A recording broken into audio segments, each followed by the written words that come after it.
no matter what the cause. And at times this is joined by a reflexive suspicion of America, the world's sole military superpower. Yet the world must remember that it was not simply international institutions, not just treaties and declarations, that brought stability to a post-World War II world. Whatever mistakes we have made, the plain fact is this: the United States of America has helped underwrite global security for more than 6 decades with the blood of our citizens and the strength of our arms. The service and sacrifice of our men and women in uniform has promoted peace and prosperity from Germany to Korea and enabled democracy to take hold in places like the Balkans. We have borne this burden not because we seek to impose our will. We have done so out of enlightened self-interest, because we seek a better future for our children and grandchildren, and we believe that their lives will be better if others' children and grandchildren can live in freedom and prosperity. So yes, the instruments of war do have a role to play in preserving the peace. And yet this truth must coexist with another: that no matter how justified, war promises human tragedy. The soldier's courage and sacrifice is full of glory, expressing devotion to country, to cause, to comrades in arms. But war itself is never glorious, and we must never trumpet it as such. So part of our challenge is reconciling these two seemingly irreconcilable truths: that war is sometimes necessary, and war at some level is an expression of human folly. Concretely, we must direct our effort to the task that President Kennedy called for long ago. Let us focus, he said, on a more practical, more attainable peace, based not on a sudden revolution in human nature, but on a gradual evolution in human institutions. A gradual evolution of human institutions. What might this evolution look like? What might these practical steps be? To begin with, I believe that all nations, strong and weak alike, must adhere to standards that govern the use of force. I, like any head of state, reserve the right to act unilaterally if necessary to defend my nation. Nevertheless, I am convinced that adhering to standards, international standards, strengthens those who do, and isolates and weakens those who don't. The world rallied around America after the 9/11 attacks and continues to support our efforts in Afghanistan because of the horror of those senseless attacks and the recognized principle of self-defense. Likewise, the world recognized the need to confront Saddam Hussein when he invaded Kuwait, a consensus that sent a clear message to all about the cost of aggression. Furthermore, America, in fact no nation, can insist that others follow the rules of the road if we refuse to follow them ourselves. For when we don't, our actions appear arbitrary and undercut the legitimacy of future interventions, no matter how justified. And this becomes particularly important when the purpose of military action extends beyond self-defense or defense of one nation against an aggressor. More and more, we all confront difficult questions about how to prevent the slaughter of civilians by their own government, or to stop a civil war whose violence and suffering can engulf an entire region.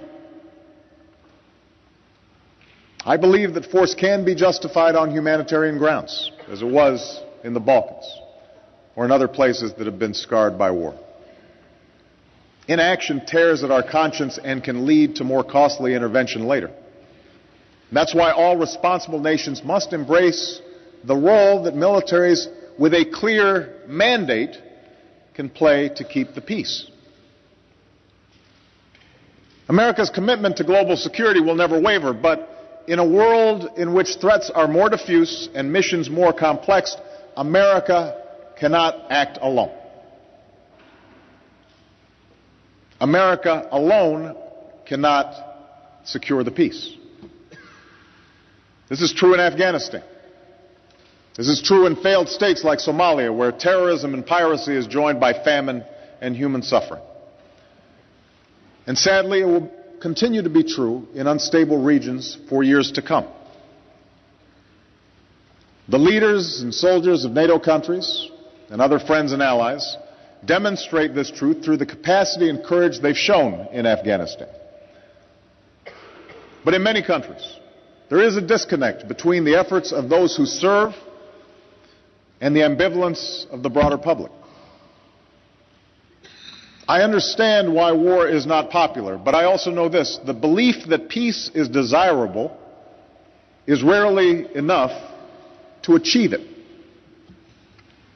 Peace requires responsibility. Peace entails sacrifice. That's why NATO continues to be indispensable. That's why we must strengthen UN and regional peacekeeping and not leave the task to a few countries.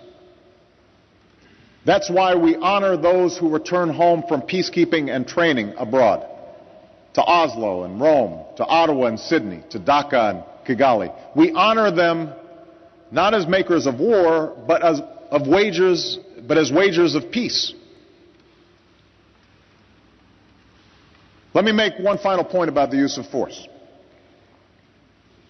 Even as we make difficult decisions about going to war, we must also think clearly about how we fight it.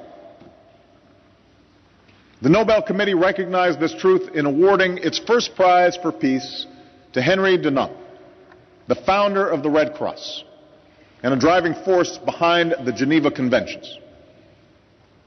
Where force is necessary, we have a moral and strategic interest in binding ourselves to certain rules of conduct.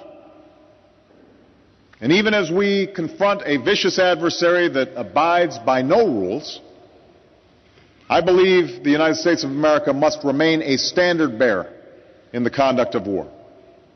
That is what makes us different from those whom we fight. That is a source of our strength. That is why I prohibited torture. That is why I ordered the prison at Guantanamo Bay closed. And that is why I have reaffirmed America's commitment to abide by the Geneva Conventions. We lose ourselves when we compromise the very ideals that we fight to defend.